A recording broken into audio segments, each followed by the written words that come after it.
السلام علیکم دوستو، کیسے ہیں آپ سب؟ میں زبینہ فیاض ایک بار پھر آپ کے ساتھ تو میں شروع کر رہی ہوں پیمانے عشق پارٹ 8۔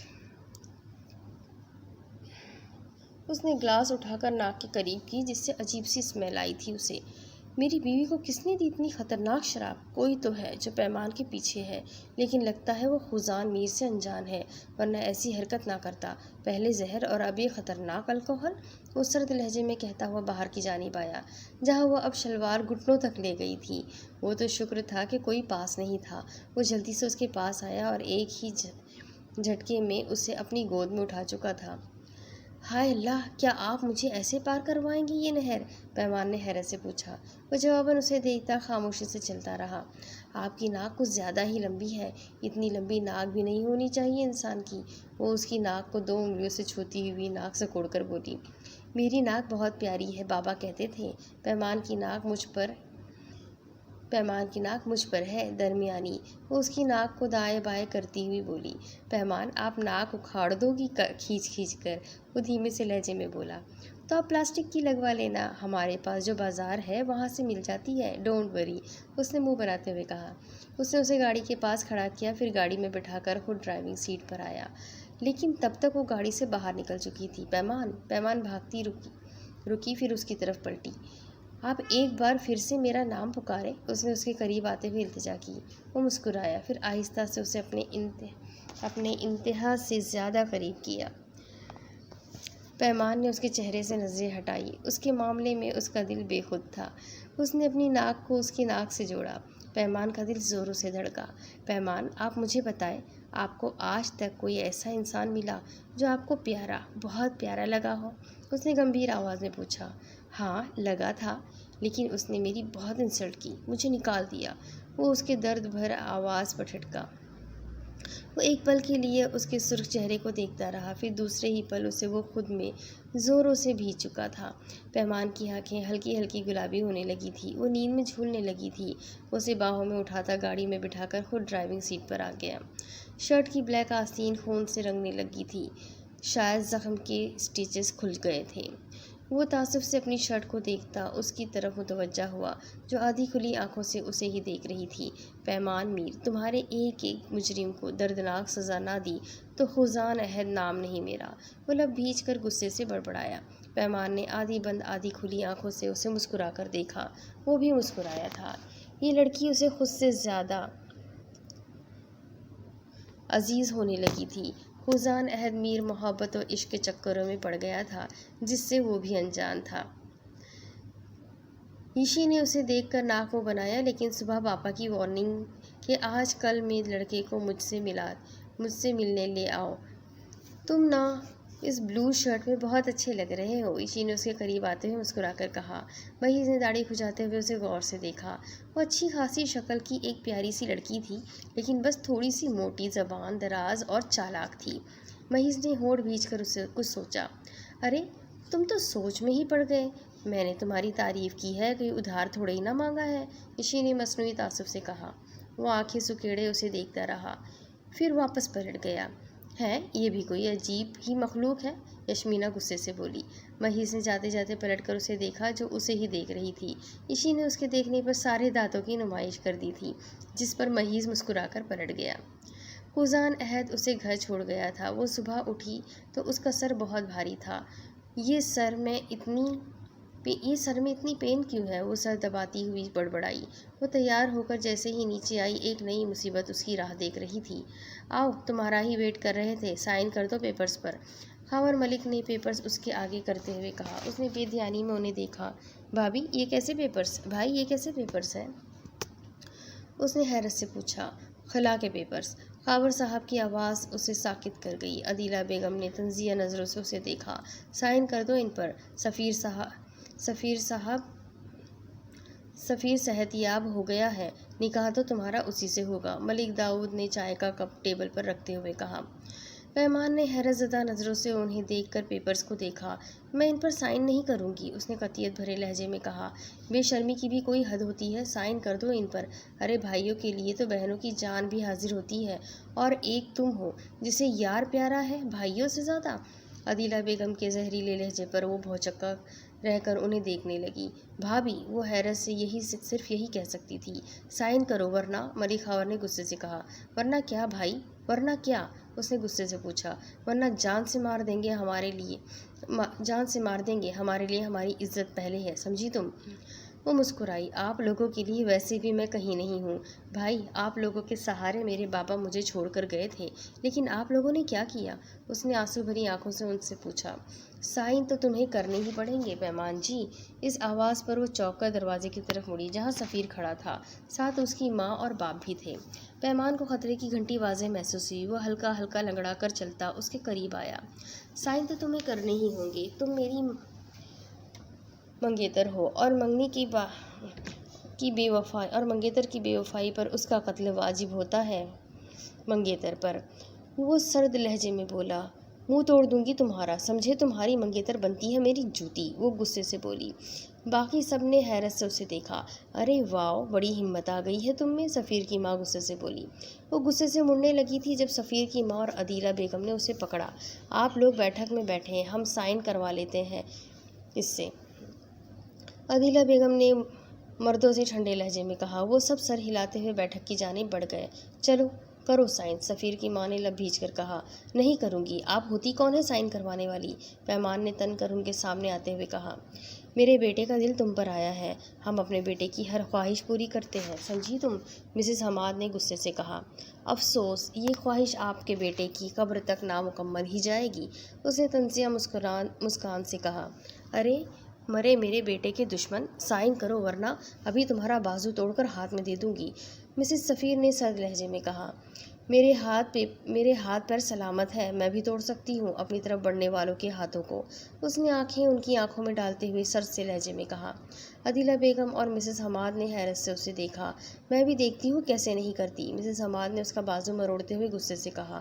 چھوڑے میرا بازو، اس نے تکلیف کے احساس سے دھیمے سے لہجے میں کہا۔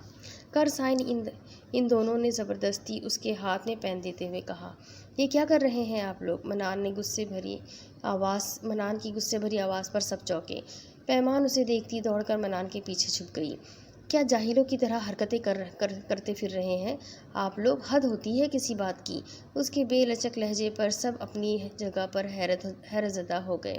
پھوپھو، آپ اپنے روم میں جائیں، میں دیکھ لوں گا ان لوگوں کو، منان نے سب کو غصے سے دیکھتے ہوئے کہا۔ پیمان جلدی سے اوپر بھاگی۔ اب دوسری طرف، کل پارٹی میں کون عورت تھی تمہارے ساتھ؟ رضا میر کے سرد لہجے پر سیڑھیاں چڑھتا وہ رکا۔ آئی تھنک میں نے جو کہا تھا وہ آپ سن چکے تھے پارٹی میں، پھر اس استفسار کا کیا فائدہ؟ اس نے ان کی طرف پلٹتے ہوئے پوچھا۔ شرم کرو خوزان میر، ایک سے نکاح رچائے بیٹھے ہو اور دوسری سے منگنی کا ناٹک، انسان بن جاؤ ورنہ مجھے تم جانتے ہو، وہ غصے سے کہتے ہوئے باہر کی جانب بڑھ گئے۔ پیچھے سے وہ مسکرایا۔ آپ کو تپا کر بہت اچھا فیل ہوتا ہے مجھے، وہ اونچا سا کہتا ہوا اور حقیقت انہیں سناتا ہوا اپنے کمرے کی طرف بڑھ گیا۔ رضا میر اسے گالیاں سے نوازتے ہوئے آفس کی طرف نکل گئے۔ وہ روم میں آ کر فریش ہوا، پھر فون کو کان سے لگاتا ہوا بولا۔ شاہان، وہ ٹھیک ہے، ان لوگوں کو میں اب اپنے طریقے سے ہینڈل کروں گا، وہ کہتا ہوا غصے سے باہر کی طرف بڑھ گیا۔ ملک حماد لوگ جیسے ہی گھر آئے وہی دہلیز پر ٹھٹک کر رکے، سامنے ہی صوفے پر ٹانگ رکھے وہ بہت سنجیدگی سے انہیں دیکھ رہا تھا۔ انگلی میں پستل گھماتا ہوا وہ مسکرایا۔ تمہاری جرأت کیسے ہوئی ہمارے گھر آنے کی؟ ملک حماد گھررایا۔ وہ جواباً سنجیدگی سے اٹھ کر ان کے قریب آیا۔ کچھ لوگوں سے حساب بے باک کرنا تھا، سوچا کر لوں، اس نے پستل کو سفیر کی ناک پر رکھ کر ٹھنڈے لہجے میں کہا۔ سفیر نے گھبرا کر باپ کو دیکھا۔ یو باسٹرڈ انسان، ہمارے گھر میں کھڑے ہو کر ہم پر ہی پستل تانے کھڑے ہو، ملک حماد نے غصے سے پاگل ہوتے ہوئے کہا۔ بابا، ملک حماد، ایسا ہی ہوں میں، دیکھ لی نا میری جرأت تم لوگوں نے، وہ پہلے سرد لہجے میں کہتا، پھر آخر میں سفیر پر گھررایا۔ ہمت کیسے ہوئی میری بیوی کو ٹارچر کرنے کی؟ اس نے کہتے ہی پستل کی نالی سفیر کے منہ پر ماری، جس سے سفیر چیخ کر صوفے پر گرا تھا۔ تیرا بیڑا غرق ہو، کیڑے پڑے تجھ پر میرے بیٹے کو ہاتھ لگانے والے، مسز حماد اسے غصے سے کہتی ہوئی اپنے بیٹے کی طرف بڑھی۔ ملک حماد نے پستل کی گولیاں اس پر کھول دی تھی۔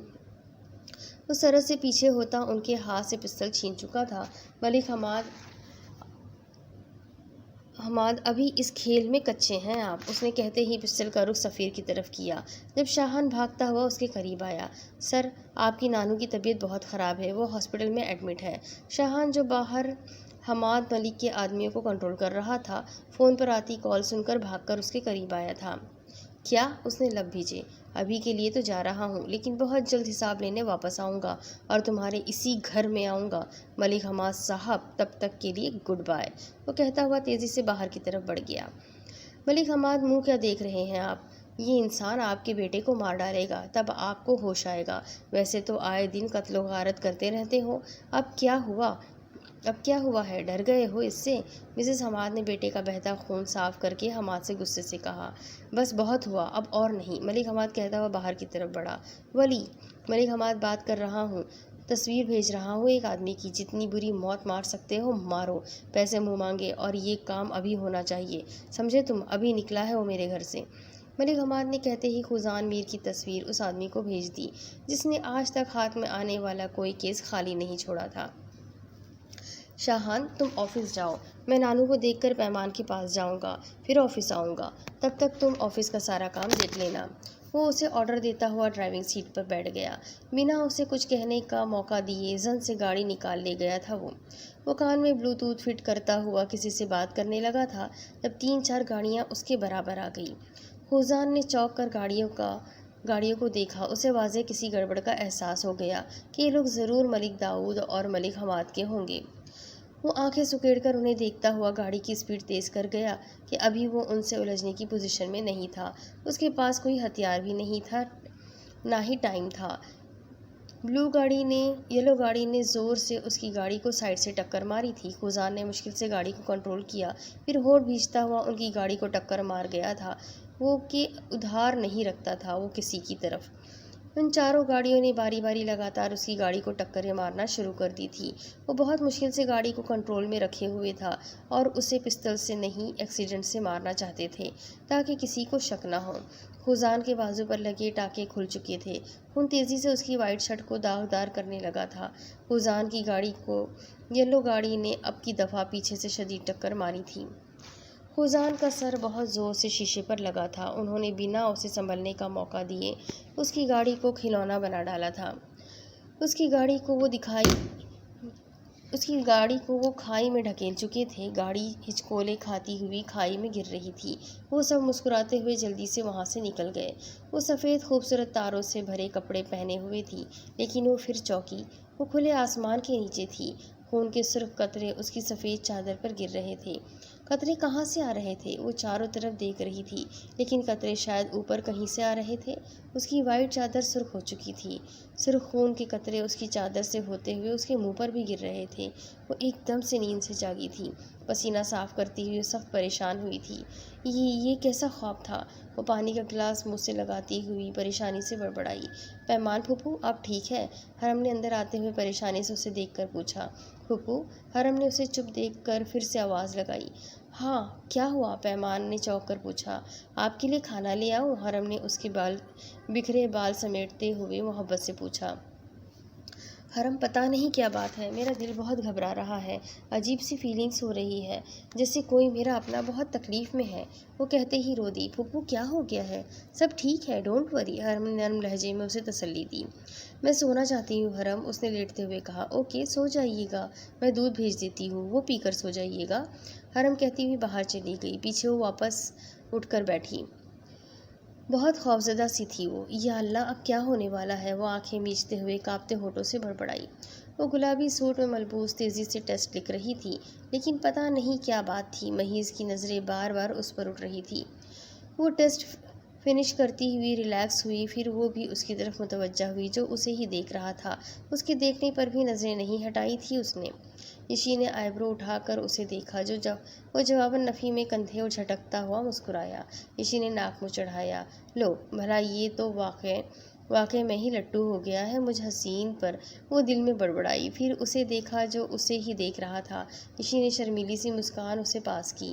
تمہارے گھر میں کون کون ہے؟ یشی نے کولڈ ڈرنک پیتے ہوئے اس سے پوچھا، جو سامنے بیٹھا اسے ہی تک رہا تھا۔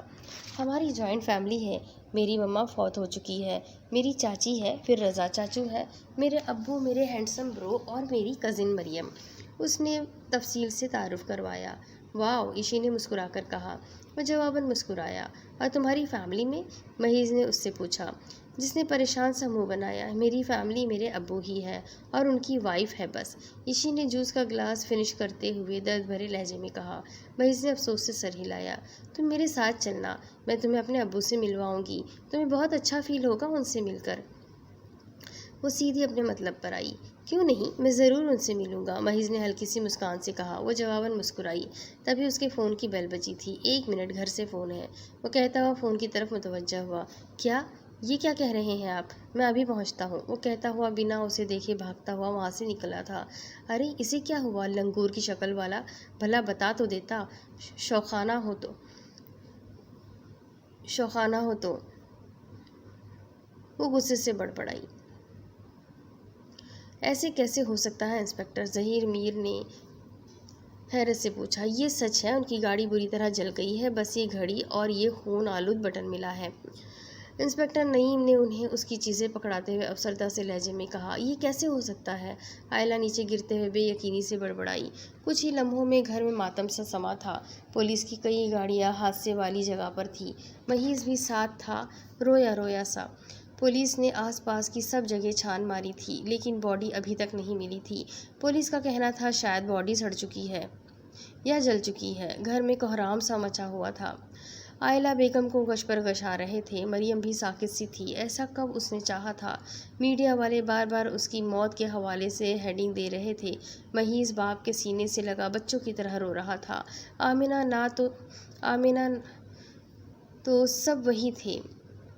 نانو سب وہیں تھے۔ ہر کوئی اس کی جوان موت پر رو رہا تھا۔ رضا صاحب بھی سنجیدگی سے لوگوں کے پاس بیٹھے ہوئے تھے۔ علیشہ صبح سے روم میں بند تھی۔ وہ رو نہیں رہی تھی، بس چیئر پر بیٹھی چپ چاپ سی تھی۔ دوسری طرف وہ کہاں ہے؟ آج آئے کیوں نہیں؟ پیمان کھڑکی میں کھڑی ہلکے سے بڑبڑائی۔ سیدھا اندھیرا 400 پھیل چکا تھا۔ وہ بکھری حالت لیے پریشان سی تھی۔ کیوں نہیں آئے؟ کیا وہ مجھ سے ناراض ہے؟ میرا تو موبائل بھی خراب ہے، وہ تعصب سے بولی۔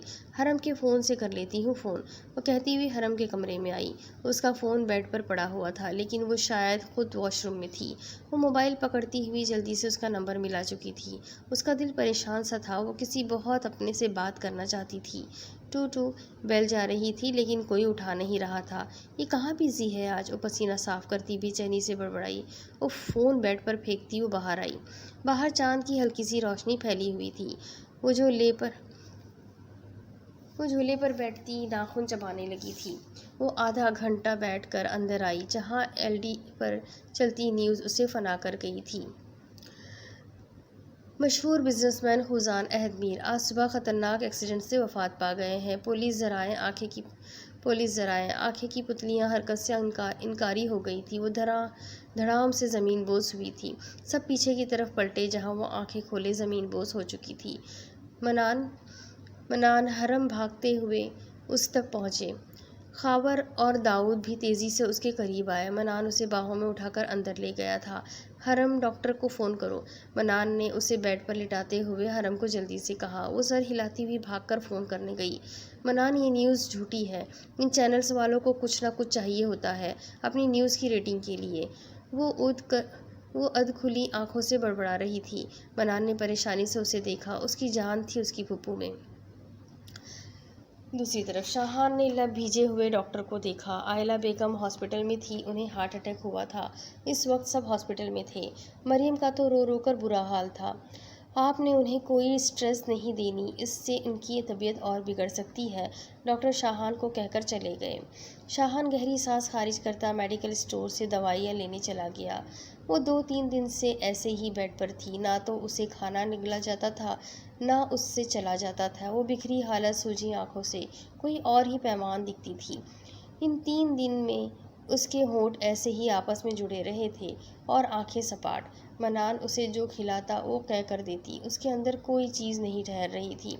منان اسے لاگ بلانے کی کوشش کر رہا تھا، لیکن اس لڑکی کے ہونٹوں میں جنبش تک نہیں ہوتی تھی۔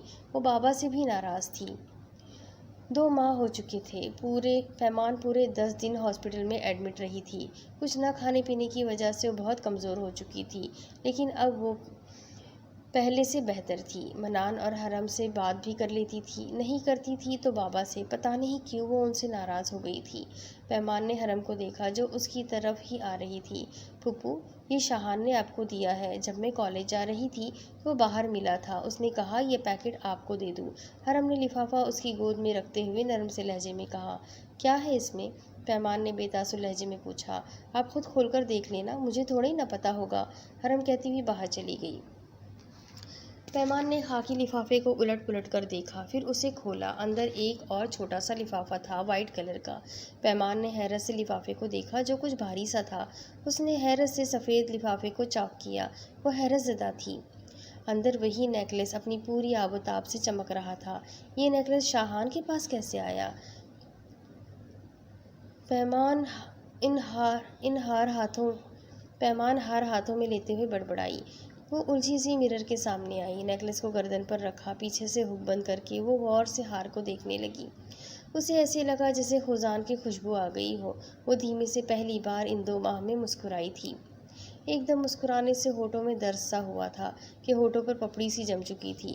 وہ چادر کو اچھے سے ارد گرد لپیٹتی ہوئی باہر آئی۔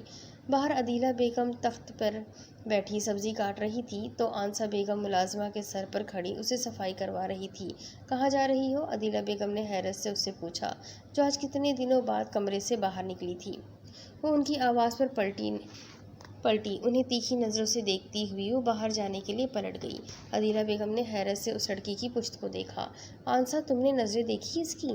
عدیلہ نے آنسہ کو مخاطب کیا جو خود حیرت زدہ سی تھی۔ ہاں بھابھی، پتہ نہیں کہاں گئی ہے، آنسہ نے حیرت سے نکلتے ہوئے کہا۔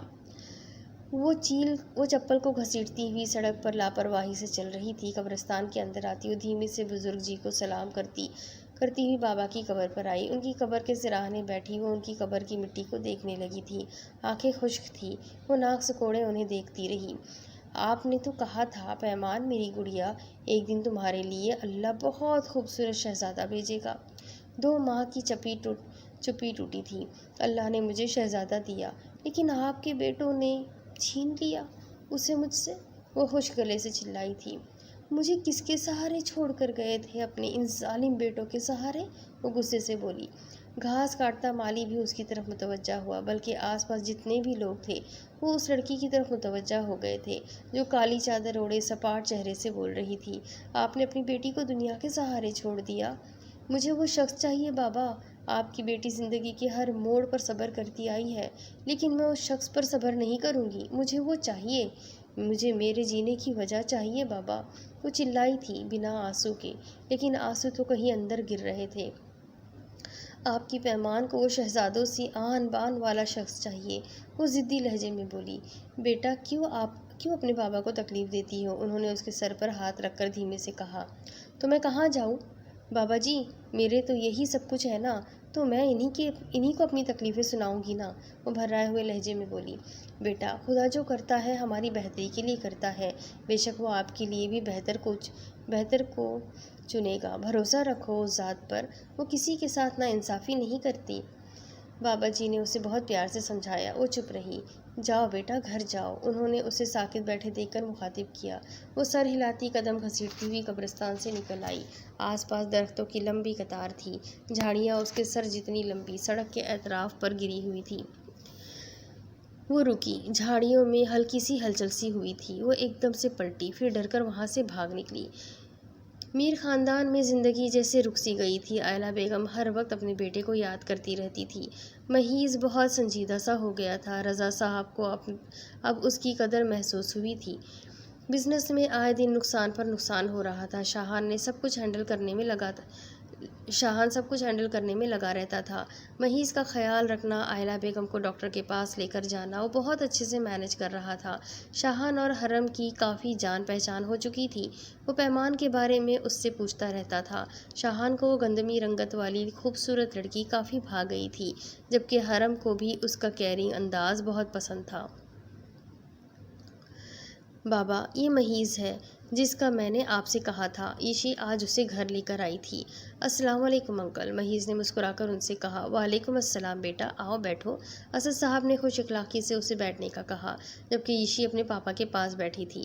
بیٹا پڑھائی کے بعد کیا کرنے کا ارادہ ہے؟ انہوں نے ادھر ادھر کی باتیں کرتے ہوئے آخر میں اس سے پوچھا۔ انکل میں بزنس میں آؤں گا، میرے بھائی نے بہت محنت سے اپنا نام بنایا تھا، میں بھی بالکل ان جیسا بننا چاہتا ہوں۔ اس نے اپنے بھائی کا ذکر فخر سے کیا تھا۔ بیٹا فیلڈ جو بھی ہو، آدمی میں بس لگن ہونی چاہیے، بیسٹ آف لک بیٹا، وہ اسے کہتے ہوئے عیشی کی طرف جھکے۔ لڑکا اچھا ہے عیشی، انہوں نے شرارت سے کہا، جس پر یشمینا نے ہونٹ سکیڑ کر سامنے شریف بنے بیٹھے محیز کو دیکھا۔ آپ دونوں باتیں کرو، میں آتا ہوں تھوڑی دیر تک، وہ کہتے ہوئے اندر کی جانب بڑھ گئے۔ محیز نے مسکراتی نظروں سے ریڈ اسٹائلش سوٹ میں بیٹھی عیشی کو دیکھا، جو سامنے رکھی چیزوں سے بھرپور انصاف کر رہی تھی۔ اب تو خوش ہونا تم، محیز نے پوچھا۔ ہاں بہت، ویسے بھی 1 مہینے سے تو تمہارے ترلے کر رہی ہوں کہ پاپا سے مل لو، پاپا سے مل لو، اب جا کر تو مانے ہو تم، عیشی نے ناک چڑھاتے ہوئے کہا۔ وہ جواباً ہلکی سی مسکان لیے چپ ہی رہا۔ اب دوسری طرف، اب کیسی ہیں میم؟ شاہان نے کالج کے لیے نکلتی حرم کے پاس آ کر فکر مندی سے پوچھا۔ اب تو اللہ کا شکر ہے، بہتر ہے، وہ کھانا بھی کھا لیتی ہے اور باتیں وغیرہ بھی کر لیتی ہے۔ حرم نے تفصیل سے اسے بتایا۔ کیا آپ میرے ساتھ 1 کپ کافی پئیں گی؟ پلیز منع مت کریے گا، مجھے آپ سے بہت ضروری بات کرنی ہے، شاہان نے اسے دیکھتے ہوئے ریکویسٹ کی۔ لیکن آپ کو جو بات کہنی ہے آپ یہاں کہہ سکتے ہیں، مجھے یوں ہوٹلنگ کرنا پسند نہیں ہے، حرم نے اس کے شفاف گندمی چہرے کو دیکھتے ہوئے دھیمے سے کہا۔ اوکے، مجھے پسند آئی آپ کی بات، لڑکیوں کو ایسا ہی ہونا چاہیے، شاہان کہتا ہوا اس کے ساتھ قدم بڑھانے لگا۔ وہ دھیمے سے اس سے باتیں کرتا چل رہا تھا۔ حرم کبھی دھیمے سے مسکرا دیتی تو کبھی نظریں جھکا لیتی۔ ان دونوں کے دل آپس میں ملنے لگے تھے۔ رات کو سفیر لوگ آئے تھے نکاح کی ڈیٹ لینے۔ آئی تھنک بہت ماتم کر لیا تم نے اس کی موت کا، خاور ملک نے ناشتہ کرتی ہوئی پیمان سے بے لجک لہجے میں کہا۔ پیمان نے سپاٹ نظروں سے انہیں دیکھا۔ اللہ نہ کرے میں ماتم کروں، زندوں پر ماتم نہیں کیا جاتا بھائی، سوچ سمجھ کر بات کریں آپ، پیمان نے تیکھے لب و لہجے میں کہا۔ خاور ملک سمیت سب نے حیرانی سے اسے دیکھا۔ کیا مطلب ہے تمہارا؟ ملک داؤد نے غصے سے پوچھا۔ وہی جو آپ لوگ سمجھے ہیں، ویسے بھی نکاح پر نکاح نہیں ہو سکتا، وہ سرد لہجے میں کہتی چائے کے گھونٹ لینے لگی۔ مر چکا ہے تمہارا عاشق، سمجھی تم، اور نکاح کی ڈیٹ دے چکے ہیں تمہارے بھائی، تمہارا کر کے ہم نے اپنے بچوں کا بھی سوچنا ہے، عدیلہ بیگم نے پھنکار کر کہا۔ تو سوچیں اپنے بچوں کا ڈیئر بھابھی، میرے بارے میں کسی کو کچھ بھی سوچنے کی ضرورت نہیں ہے، یہ گھر میرا ہے، اپنے باپ کا کھاتی ہوں، کسی کا نہیں کھاتی، میری کوئی ٹینشن نہ لے، وہ سرد لہجے میں کہتی ہوئی انہیں تپ کر گئی تھی۔ منہ سنبھال کر بات کرو، آنسا بیگم نے حیرت سے اسے دیکھتے ہوئے ڈانٹا۔ جواباً ہلکی سی مسکان سے وہ انہیں دیکھتی ہوئی اٹھ کر اپنے کمرے کی طرف بڑھ گئی۔ پیچھے وہ سب ایک دوسرے کی طرف دیکھتے رہ گئے۔ پیمان براؤن چادر اپنے گرد اچھے سے لپیٹتے سامنے کھیلتے ہوئے بچوں کو دیکھ رہی تھی۔ وہ پارک آئی ہوئی تھی، بینچ پر بیٹھی وہ سامنے بچوں کو فٹ بال کھیلتے ہوئے دیکھ رہی تھی، لیکن پھر وہ ٹھٹکی۔ سامنے ہی ایک ماڈرن سی عورت اسے غور سے دیکھ رہی تھی۔ وہ انہیں دیکھ کر ارد گرد دیکھنے لگی۔ وہ عورت اب اس کے قریب آ گئی تھی۔ السلام علیکم بیٹا، کیا میں یہاں بیٹھ سکتی ہوں؟ اس عورت نے شائستگی سے پوچھا۔ وعلیکم السلام، جی بیٹھیں، اس نے سنجیدگی سے سامنے کی طرف دیکھتے ہوئے انہیں جواب دیا۔ بیٹا آپ اکیلی کیوں بیٹھی ہو؟ انہوں نے اس کے چہرے کو دیکھتے ہوئے پوچھا۔ جن کا کوئی نہیں ہوتا وہ اکیلے ہی نظر آتے ہیں، اس نے ہاتھوں کی لکیروں کو دیکھتے ہوئے دھیمے سے جواب دیا۔ اس عورت نے تعصب سے اسے دیکھا۔ ٹھیک کہتی ہو، جن کا کوئی نہیں ہوتا وہ اکیلے ہی نظر آتے ہیں، لیکن انسان کو اپنے ارد گرد مخلص رشتوں کو بھی تلاش کرنا چاہیے بیٹا، انہوں نے دھیمے سے کہا۔ وہ جواباً مسکرائی۔ آنٹی آج کل مخلص رشتے نہیں ملتے، جو ملتے ہیں وہ آپ سے بچھڑ جاتے ہیں۔ اس کے لہجے میں درد تھا جو وہ اچھے سے سمجھ رہی تھی۔ بیٹا آپ کا نام کیا ہے؟ انہوں نے بیگ سے کارڈ نکالتے ہوئے اس سے پوچھا۔ وہ کھڑی ہوئی۔ پیمان نور، وہ کہتی ہوئی آگے بڑھ گئی۔ انہیں پیچھے ساکت چھوڑے اس کے ہاتھ سے کارڈ چھوٹ کر نیچے گر گیا تھا۔ پیمان نور، پیمان نور، ارد گرد گردش کرتا نام انہیں بھوچکا کر رکھا تھا۔ وہ رکی، سامنے سفیر کھڑا تھا۔ پیمان بھی مسکرائی۔ سفیر ٹھٹکا اس کی مسکان پر۔ ارے کیا ہوا، میری مسکان کچھ پسند نہیں آئی کیا؟ اس نے طنزیہ مسکان سے پوچھا۔ سفیر مسکرایا۔ ارے اب اتنی اکڑ کس کے دم پر، عاشق تو تمہارا کب کا اللہ کو پیارا ہو گیا ہے، اور ویسے بھی کچھ ہی دنوں میں تم میری قید میں ہوگی۔ اور ایک بات، کوئی عاشق نہیں، میں تمہارا